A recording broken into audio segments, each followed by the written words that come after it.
rock, c'est baroque, c'est psychédélique, c'est magique, c'est rasade. Et maintenant, la caméra explore le temps. Julien Clerc à l'interview première fois, on l'avait rarement entendu raconter tout ça. Tais-toi, j'écoute. Alors Julien Clerc, bonsoir. On va faire l'interview première fois. Très bien. Est-ce que tu es prêt? Allez. Toute première fois, toute première fois, toute première fois, toute première fois. Ta première audition. Ma première audition, c'était chez CBS, avec un produit, je dirais, non fini.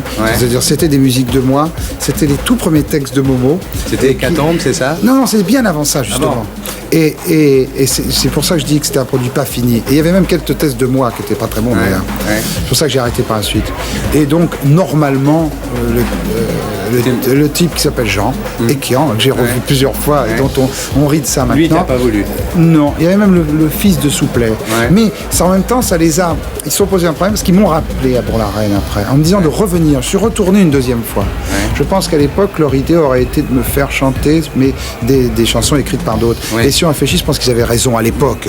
Mais pour moi, il y a hors de question. Bien sûr. Et après, c'est avec Bob Soquet que ça a vraiment marché, quoi. Il y avait Bob Soquet, Fabrice, qui est aujourd'hui à RTL, et le troisième, je sais plus. C'était vraiment les trois mousquetaires de Pathé. C'était une amie de tes parents qui connaissait... C'était une cousine de ma belle-mère, donc une cousine pour moi, avocate, qui était la sœur de Soquet. Alors, mon père travaillait à l'UNESCO et on s'est rencontrés. Elle m'a dit, tu sais que j'ai un frère directeur artistique. Est-ce que tu écris toujours des chansons? J'ai dit oui. Vous savez, j'étais tellement vexé comme un pou d'avoir été refusé par CBS que je m'étais dit, plus jamais je l'auditionnerai. C'est terminé. Il faudra venir me chercher. J'avais bien du mal à sortir de cette promesse que je m'étais faite. Et puis... Et puis donc, je suis donc allé auditionner, mais je me suis dit là, évidemment, mon alibi c'est que c'était un cousin, donc ça n'était plus pareil. Tu dérogeais pas là. Je dérogeais pas, alors qu'en vérité le mec il me connaissait pas, c'était un cousin extrêmement lointain et il n'avait rien à foutre de moi. Bon, donc il m'a fait attendre comme n'importe quel directeur artistique m'aurait fait attendre, c'est-à-dire plusieurs jours. J'y suis allé, Momo et Étienne m'attendaient en bas dans un café. Et Étienne il avait déjà... il avait déjà pensé au nom, etc. Oui, il allait acheter dans les librairies, il allait acheter les lettres qui devaient devenir les lettres du disque, tout. Il avait tout, Gamberger, il avait tout, il avait la situation en contrôle. Alors moi, rue Lord Byron, et au 6e étage de la rue Lord Byron, dans la pièce des réunions, un petit piano droit face au mur. Et j'ai joué la chanson dont t'étais le plus fier. Hécatombe, ça s'appelait. Ça faisait 6 minutes. Pour une première audition, Hécatombe, non? Oui, Hécatombe. 6 minutes, ça faisait. Alors, on était vachement fiers de ça, c'était inchantable. J'étais là, je tapais sur ce piano, j'étais en sueur et tout. Et ils étaient derrière moi. Les 3, les 2. Et je me suis retourné, en sueur, j'étais tellement angoissé. Et Soquet qui m'a fait. C'est pas rien. Alors là, les bras m'en sont tombés. Tu vois, là, tu serais chez Jean-Pierre Foucault, il y a Soquet qui rentrerait. Bon, alors, le premier disque. Alors, le premier disque, à la suite de cette audition, on a un peu continué d'écrire quand même. Et c'était à Cavalerie. Soquet est allé voir un jeune arrangeur qui a fait très peu de choses à ce moment-là. Je crois qu'il a fait très très peu de choses. Et qui s'appelait Jean-Claude Petit. Et il a demandé de faire les arrangements de ce disque. Ça, je m'en souviendrai toujours de ce premier disque. Mais c'est vrai qu'il est sorti au début de mai 68. C'est le 9 mai. Oui, c'est le dernier qui a été fabriqué. Après, l'usine est tombée en grève. Pratiquement. C'est fou. Alors... Et moi, évidemment, pendant que les gens étaient sur les barricades, j'étais dans les couloirs chez Pathé. Puis toi, t'écoutais la radio pour savoir s'il allait passer. Oui, surtout, je traînais dans les couloirs de chez Pathé pour savoir comment ça se passait. Donc, tu t'es foutu complètement de mai 68, en fait. Mais je l'avais vécu avant par Étienne interposé, avant même que ça arrive. C'est abolir l'ennui, oui. Oui, mais même... J'allais chez lui, il y avait des réunions dans son appartement. Étienne, il habitait un appart, à Antony, un HLM avec sa maman et sa femme. Et alors, il montrait à Numa, son fils, alors qui est un grand bougre maintenant. Maintenant, il fait du hard rock. Il lui montrait comment il fallait faire pipi sur le pot parce que Numa, il pissait à côté. Étienne, il disait salaud, Numa, salaud. Alors, il s'asseyait sur le pot pour montrer comment il fallait faire. Et Numa, il avait 1 an, quoi. 1 an donc, Étienne, c'était le gaucho, mais Momo. Oui, mais il y avait des réunions chez lui. C'était là, il fumait des boyards, il buvait de la vodka dans des petits verres. Et toi, vous n'étiez pas spécialement gauchiste quand même, non? Ah non, alors... toi, ton père était gaulliste. Mon père était gaulliste, il avait essayé même de me mettre dans les... C'est vrai qu'il t'a envoyé au défilé sur les Champs-Élysées, défilé de soutien. J'ai accompagné et je suis cassé par une rue. Oui, je vais même te dire pourquoi. Je suis parti par une rue adjacente à un moment donné. D'abord parce que les Champs-Élysées me semblaient très longs à monter et que ça partait de très loin de la place de la Concorde. Mais en plus parce que j'ai entendu des slogans ce jour-là, des slogans racistes. Il y avait des slogans racistes envers Cohn-Bendit et tout ça, ça me semblait grave quand même. Alors je veux dire, je pouvais pas quand même à ce point. Je sais bien que j'ai toujours été toute mon enfance entre la maison, mon père et puis quand j'allais chez ma grand-père communiste le d'un grand-père côté, communiste. ouais. Mais là, je veux dire, bon, ça va. Alors j'ai pris une rue adjacente, je me suis cassé et j'ai rejoint la fille que j'aimais. Mais c'est vrai que cette image un peu hippie que tu as eue au début des 70 est plus venue de R en fait que d'autre chose. Évidemment. Hein, tu n'étais pas Évidemment. spécialement hippie. Oh, pas du tout. Pas du tout. Mais Quand tu te retrouvais avec le pantalon violet en train de faire Claude à la porte c'est Saint-Martin, pas- ça te... Ah non, ça c'est pas grave. C'était C'était non, une mais pièce c'était de pas... théâtre. D'accord, mais enfin c'était pas ton truc non plus. Si, parce que je m'habillais un peu comme ça. J'ai énervé aussi. Rodagil, il paraît. Étienne, il voulait pas que je le fasse. Mais il y en a un qui était super là-dedans, c'est Momo. Parce que je me suis quand même posé la question. Parce que quand j'ai vu le spectacle à Londres, j'ai trouvé le spectacle vachement bien. Quand même. Ouais. T'as eu envie de le faire à ce moment-là. Et ouais. T'as Et eu moi, raison, je crois. je me souviens, on prenait un taxi de Bourg-la-Reine, parce que ça y est, on prenait plus le métro, on prenait un taxi avec Momo pour aller de Bourg-la-Reine à Paris. Ouais. Et je lui ai dit à Momo, je lui ai dit, écoute, le spectacle est vachement bien. Quoi. Et Momo m'a dit, mais fais-le si tu trouves le spectacle bien, T'as eu fais-le. raison. Alors ta première tournée, c'est insensé aussi. C'est-à-dire que tu t'es retrouvé, Beko t'avait dit, moi je veux bien te prendre, mais d'abord il faut que tu fasses un peu de scène. Et tu t'es retrouvé avec Adamo, c'est ça, hein, Paul Luca et les Parisiennes. C'est incroyable. Ça. Ouais. Et tu Et un faisais quoi, là présentateur qui s'appelait Preston, qui faisait sur des cartes. Et tu chantais quoi là par exemple? Elle chante sur... Oh, bah, c'était la meilleure place qui soit. Je chantais 3 chansons. Et je rentrais sur Givaro. Ensuite, je faisais Ivanovic et je sortais sur la cavalerie. C'est très bien. Alors, donc, et à ce moment-là, j'étais déjà connu parce que Salut les copains avait déjà commencé à m'attraquer, me bombarder tête d'affiche, Ce etc. qui énervait Étienne aussi d'ailleurs. Parce que lui il pensait que tu étais plutôt ciblé un télo Nouvel Ops. Et puis toi tu étais en couverture. Enfin pas encore en couverture, mais tu étais déjà dans Ouais, la mais je sais SLC. pas si ça l'énervait vraiment. Ah Je crois qu'il était vachement content en vérité quand même. Donc, c'est pas ce qu'il avait prévu, mais je crois qu'il était vachement content. Ta première une justement, c'est SLC, c'est avec France dans les souks de Marrakech, non? Ah oui, c'est vrai. C'est oui. ça? Ouais, t'es à la Marrakech, c'est vrai. À la Mamounia. Ouais. Ça t'embêtait pas ça? De te mettre comme ça te gênait pas? Non, ça m'a gêné. Enfin, ça me gênait un peu quand même. C'est parce qu'à l'époque, il y avait un truc complètement idiot. C'est qu'on était encore dans le vieux schéma de penser que quand on était un chanteur pour les filles, il fallait pas se montrer avec la fille qu'on aimait. Mais d'ailleurs tu l'as caché en France, Ouais, j'ai non? beaucoup caché. Je ne suis pas toujours très bien conduit. Tu le regrettes ça maintenant? Parce qu'il y avait Mais une photo, il s'agit pas de- il y avait une photo dans France Dimanche où elle avait un bandeau sur les yeux, il y a marqué « Il la cache ». Non? Non, mais c'est vrai. Mais Elle en a souffert, elle, parce qu'elle n'était pas au mieux de sa carrière à l'époque. Elle a dû beaucoup en souffrir. Est-ce que ton premier chagrin, c'était quoi? Ton premier gros chagrin d'amour, c'est quand elle est partie? Ah ouais. Oui, j'ai très mal vécu. En plus, parce que je me faisais quitter. Oui, non. J'ai pas bien vécu. Hein. Pas bien vécu du tout. Ouais. En plus, je me suis même un peu complu dans ce chagrin du reste. Bah oui, Et, t'es romantique, c'est et alors, en normal. plus, oui, non, mais en même temps, je suis peut-être romantique, mais mes amis, les gens qui m'entourent, et je pense d'ailleurs, l'image que j'ai dans le public, je pense pas que je suis quelqu'un qu'on aime voir triste. Hein. Ah, t'es un peu le chanteur du bonheur. Et mes amis ne l'acceptaient pas très bien non plus. Et heureusement, il y en a certains qui m'ont dit, écoutez, arrêtez, etc. Arrêtez un peu. Mais bon, c'était de ces chagrins qu'il faut aller, où il faut vraiment s'enfoncer pour après pouvoir renaître. Mais tu penses que, en fait, Michel Berger, il la mettait en valeur et toi, tu te mettais C'est-à-dire toi en que valeur. moi, C'est ça le problème, Je non? vais te dire une chose. Parce que lui, il a tout fait pour elle Je veux bien après. te répondre sur moi, Ouais. mais après, je ne veux pas empiéter sur leur vie, parce que Ouais. ça, c'est leur problème. Donc, tu me poses la question à moi, je te réponds très sincèrement. Mais après, je n'ai pas envie de les heurter. Donc, moi, je te dis mon point de vue. Ouais. Et ta dernière volonté, ça serait quoi alors? Ma dernière volonté serait que les gens espéraient que je laisse l'image de quelqu'un d'honnête. Moi, j'ai été élevé là-dedans. J'ai un père qui est l'honnêteté même et la rectitude intellectuelle. Et pour moi, c'est très important. C'est les gens qui sont, dans le fond d'eux-mêmes, gentils. Et on peut avoir des accès de méchanceté. Et puis, évidemment, si tout le monde était très gentil, ça serait très emmerdant, et très lisse. Mais quand on est bon au fond de soi, et quand on est surtout honnête intellectuellement. Voilà. Et j'espère laisser l'image de quelqu'un de bon. Et d'honnête intellectuellement, c'est-à-dire en vérité qui s'est jamais trop trahi. Ce que j'ai fait, et tous les moments que j'ai fait, je l'ai fait en toute sincérité. Voilà, c'est cette image-là que j'aimerais laisser en tant qu'homme public, c'est tout. Le reste, Alors Julien Clerc, après 2 ans hors du métier, te voilà de nouveau parmi nous, gens de médias, avec un album qui s'appelle « Fais-moi une place ». Alors, est-ce que tu vas faire maintenant, comme Bernard-Henri Lévy fait avec ses bouquins, c'est-à-dire des apparitions médiatiques uniquement quand tu as un produit à vendre ?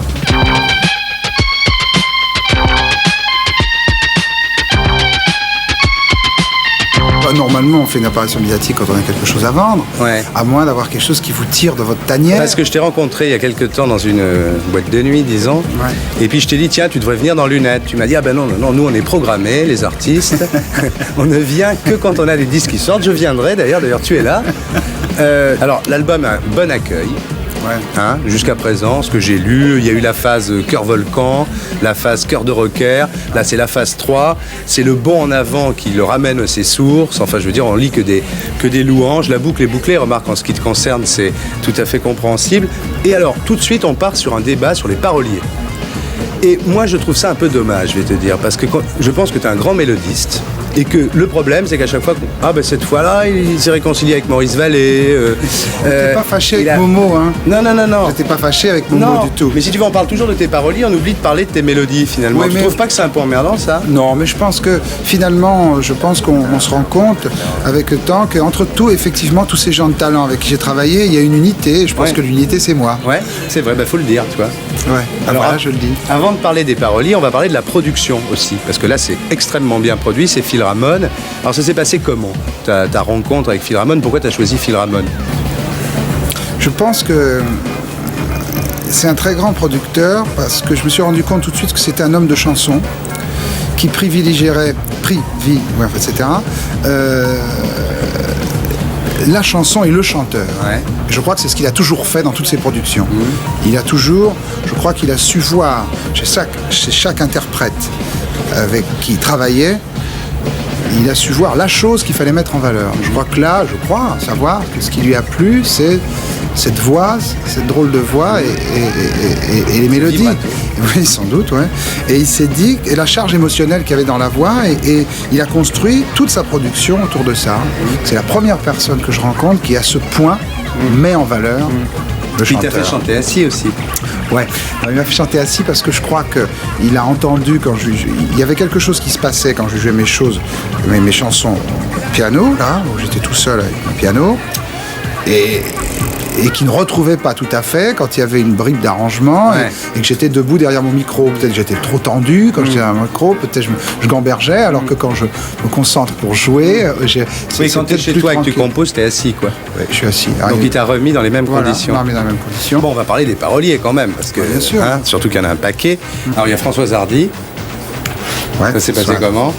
Comme d'habitude, je lui ai fait entendre une musique dont elle m'a dit que ça, franchement, elle n'aimait pas du tout. Oui, mais je suis habitué avec François. La première fois sur l'album d'avant, mais c'est ce qui fait sa qualité, c'est que c'est une personne qui dit toujours la vérité. Bon, on peut le prendre plus ou moins bien. Moi, je préfère qu'on me dise la vérité qu'autre chose. Donc elle t'a dit qu'elle n'aimait pas. Oui, mais c'était plus amusant, c'est encore sur l'album d'avant, où on lui avait fait écouter la musique d'une chanson qui est devenue par la suite Pour qui tu te prends, et où elle a dit, je l'avais co-composé avec un copain anglais, elle a dit, vous vous êtes mis à deux pour faire ça. Bon, finalement, après, elle a écrit les paroles. Bon, là, c'est pareil, je lui ai présenté une musique qu'elle n'aimait pas du tout. Bon, elle a eu raison de me dire, elle m'a dit, ça franchement, non, j'aime pas. Alors, et elle m'a dit, t'as rien d'autre. Moi, je lui ai dit, si, j'ai autre chose, mais bon, je suis pas sûr que ça soit fini. Ça, c'était pour elle, ça. Quand tu composes des musiques, tu sais à qui tu vas les proposer. J'avais été un peu faucheton. J'avais filé de la musique avant à David, et David avait fait quelque chose, et on était convenus, et lui et moi, que ça n'allait pas vraiment. Alors je lui ai dit, si tu m'en veux pas, je vais la montrer à François. Je crois qu'on a fait quelque chose, on s'accroche un peu, on se dit c'est pas bien, lui il a raté. Et finalement, c'est eux deux qui avaient raison. Bon, alors donc, il m'a dit t'as pas autre chose, et je lui ai dit c'est là que je lui ai présenté cette musique qui est devenue Fais-moi une place. Voilà. Très belle musique. Alors il y a David, ton vieux complice, David McNeil. Il y a Thierry Séchant, qui fait partie du club des patineurs. Ouais. C'est un fan. Ouais. Lui, il m'a envoyé un texte. Et j'ai trouvé que dans ce texte, il y avait des choses que j'avais déjà dites dans des chansons auparavant. Bon, une chanson en particulier de la période Étienne Momo et tout ça. Alors, le soir, il y avait une grande fête pour l'anniversaire de son frère. Et j'étais un petit peu gêné, emmerdé. Alors Renaud m'a dit, tu as vu comme ce que c'est beau, ce que mon frère a écrit. Et il a même ajouté, et je ne pensais pas que mon frère ait créé quelque chose de super comme ça. Je lui ai dit, c'est vrai que c'est beau, mais Renaud m'a coupé la parole, il m'a dit, mais c'est vrai, il y a des trucs dedans, on a l'impression que tu as déjà fait ça. Alors je suis allé trouver Thierry, je lui ai dit, écoute, je pense pas que je vais faire cette chanson, pour cette raison. Mais comme le texte me plaît bien, je vais essayer de mettre une musique, puis on essaiera de la placer. C'est un terme horrible, enfin, c'est un terme de métier. On essaiera de la placer à quelqu'un d'autre. Et du coup, en la faisant, je me suis laissé prendre à la chanson, j'ai trouvé bien et tout, et j'ai dit, bon, allez. Alors Jean-Louis Murat, c'est la première fois ça. Voilà, carrément, on se connaissait pas. Ouais. C'est par votre maison de disques que vous êtes Ouais. On s'est rencontrés, je sais pas, on s'est rencontrés le temps d'un dîner très rapide, en plus qui était très tard. Vous aimez on a parlé de... Ouais, je crois qu'on s'aime bien. Ouais, enfin, je pense que c'est bien. Je pense qu'il y a le début là d'une collaboration qui peut s'ébaucher. On est suffisamment différents pour que ça soit intéressant. En plus, bon, je pense que Jean-Louis il a un côté comme ça provocateur que j'aime bien. On l'aime. Voilà. Donc on a parlé de tout pendant ce repas, de foot et tout ça. Bon.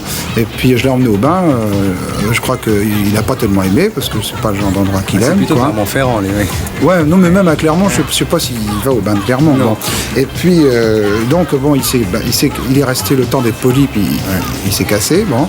Et au moment où il partait, je lui ai dit, écoute, si ça te dit d'envoyer un texte, j'essaierai de mettre une musique dessus. J'ai reçu 2 textes dans les 15 jours. Ah, Jean-Claude Vanier, qui est connu pour les orchestrations qu'il a fait, pour les chansons qu'il s'est fait lui-même, et on l'avait vu au trottoir de Buenos Aires. Et là, il a fait beaucoup de chansons sur le disque quand même, non? 5. Oui, pas mal. Ouais, c'est bien. Ouais. C'est ça, c'est lui le chouchou. Non, c'est pas. Je crois pas que c'est question de chouchou. C'est que ça c'est. Il y a une espèce d'excitation. Ça se passait tellement bien que je disais, écoute, comme ça, continuons. Voyons quand nous allons buter. Ouais. J'avais vu donc effectivement au trottoir de Buenos Aires. Moi, je suis grand fan de lui depuis longtemps. Je me souviens avoir fait découvrir Jean-Claude Vanier à Diane Dufresne il y a bien longtemps. Bon, donc je suis fan de ce qu'il écrit en tant qu'auteur-compositeur. Et là, je me suis dit, bon, bah, essayons, si ça l'intéresse, de le faire travailler comme auteur. C'était d'autant plus marrant qu'il avait travaillé il y a longtemps sur un album comme arrangeur, un album qui s'appelait Terre de France.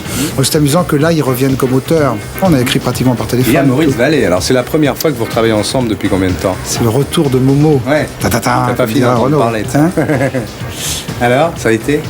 Ouais, bah j'étais vachement content, surtout qu'il me ramène quelque chose. Mais il est revenu avec plein. Il est revenu avec 5, je crois. Bon, j'en ai pris qu'une parce qu'on était assez avancé à ce moment-là dans l'écriture de l'album. Et puis j'ai vraiment pris ce qui me plaisait le plus comme ça. De toute façon, je voulais sur l'album que ça soit très écrémé, si on peut dire. Et Roda, non.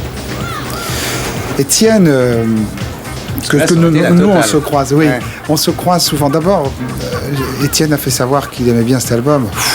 Je suis content. Comme t'es content.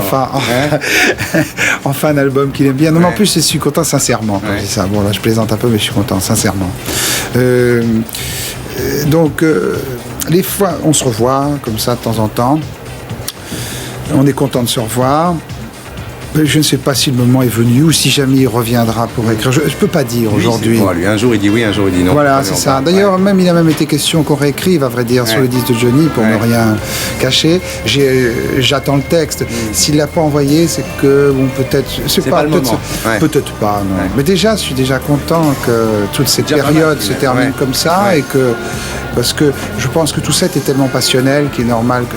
Je veux dire, ça c'est comme les gens qui s'aiment, les gens qui ont vécu ensemble, qui vivent plus ensemble et gardent toujours un droit sur l'autre et c'est normal. Et en même temps, c'est assez... tout ça, bon, c'est compliqué.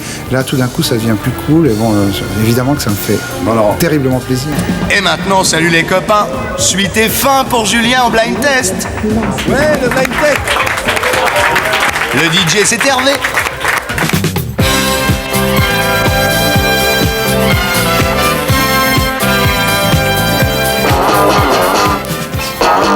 Ça, j'ai trouvé. Alors vas-y, c'est quoi? C'est Kings, I really got you, you really got me. Bravo. Ça, c'est ce que tu jouais au Palladium en 66, non? Non, je chantais, à cette époque, je chantais Waterloo Sunset. Ah oui. Da, da, da, da, da, da. Et alors, il s'appelait comment ton groupe? C'était le Pensiclin groupe. Ouais, le leader, c'est le guitariste. Ouais, parce qu'après ils ont fait les vautours, mais c'était même pas les vautours. C'était avant les vautours. C'était avant les vautours.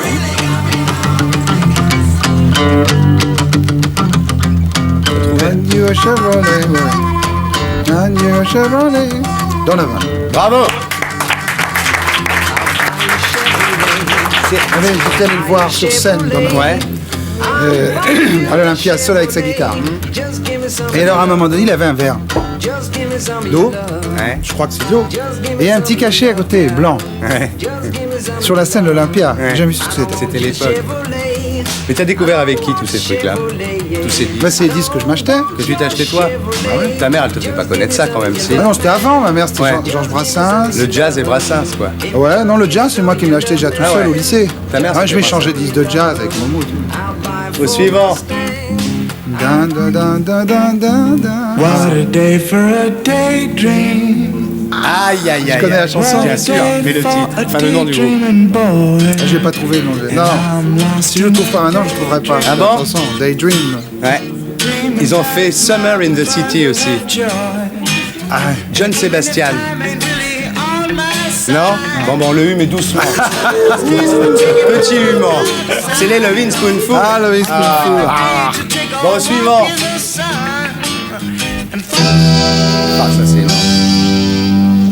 For your love. For your love. Ouais, le groupe. Ah, mais moi je connais les Ah, il chansons. connaît les les gars. chansons. For your love. Bien sûr. Lee Yardbirds. Ah! Bravo. Très bien. Ouais, mais les Yardbirds, je les ai vus sur scène en première partie des Beatles Ouais. au Palais des Sports. Ah ouais. C'est bien. Mais c'est vrai que J'avais des jumelles, j'étais tout en haut des. c'est vrai que t'as des trous de mémoire sur scène des fois. Moi, ça m'arrive de temps en temps, mais rarement. hein. Voilà, ça va. Mais les gens aiment bien quand ça Ouais, arrive. bah oui. Je comprendrais jamais Moi, ça ça. t'énerve, mais Moi, les ça gens, m'énerve. ils te trouvent plus humain, Ouais. plus près d'eux. Alors moi, ça m'énerve ça. Ça fait très très mal. On ne souffle pas.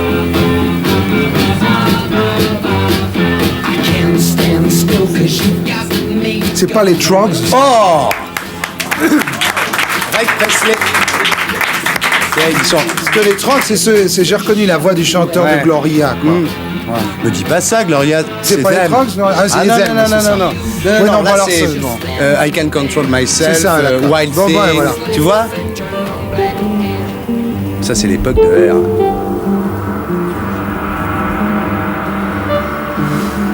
Ah là là. C'est pas Pink Floyd. Bravo! C'est la musique de mort. Moi, je n'ai jamais été un fou du groupe de Pink Floyd. Simplement, c'est parmi les disques les mieux réalisés et très en avance au niveau de la production. Ça, c'est un phénomène de société, Oui, c'est non, pire bien qu'un sûr, disque, tu vois. mais je n'ai jamais adhéré complètement. C'est jamais une musique qui m'a Ouais. emballé à mort et tout Tu ça. faisais beaucoup de voyages comme ça à l'époque, non? Tu étais branché par la route et tout, non? Ah non, Pas du je suis un tout. très mauvais voyageur. T'as pas été hippie vraiment, hein? T'as pas Ah, vraiment... jamais. Jamais, non. J'ai jamais été hippie.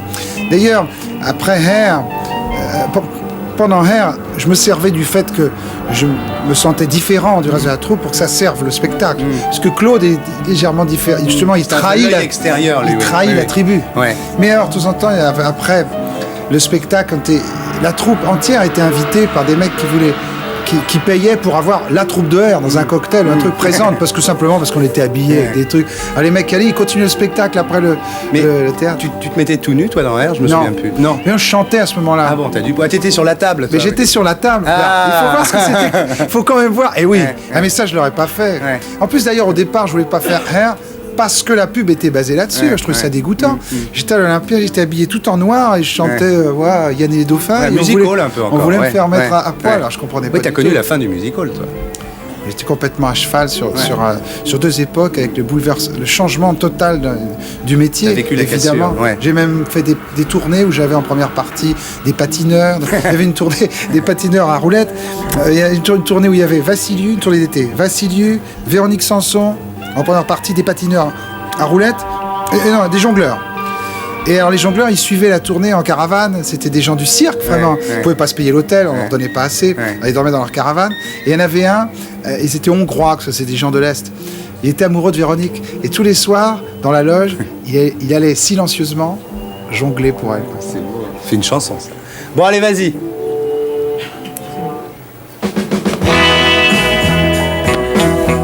Ça. Bon, ça, c'est les Stones. Non, Non. oh là là là. Bon, attends, j'écoute un peu plus. Je me suis précipité. Trop précipité. Tu les as cités tout à l'heure. Alors, les M, c'est ça? Ah ouais. Oui, mais alors dis donc, Ah oui, ça ressemble. ça faisait école. Hein. Ah oui, bah oui. Quand tu les écoutes, d'ailleurs, tu te rends compte qu'ils se sentaient tous pas. On l'applaudit un petit peu. Ah, il t'adore, hein. Ah là là, il t'aime, hein. Allez, au suivant. Même quand ils se trompent, ils l'applaudissent. Allez. Ça, c'est Julian. Ah Ouf. Ah, j'ai eu peur pour toi quand même. C'est bien ça. Ouais, très très bien. C'est le poulain de Phil Ramone, ton producteur. Ouais, c'est bien produit. Bon, bah, écoute, il n'y a rien à dire. On ne peut que l'applaudir très très fort. C'est moins bien que Stéphane Echer. Les lunettes. Ouais. Je vais pouvoir être dans le générique. Voilà. Bravo. Bravo, Julien. Et pour être sûr de ne rien rater de Inarditube, abonnez-vous et mettez un pouce bleu.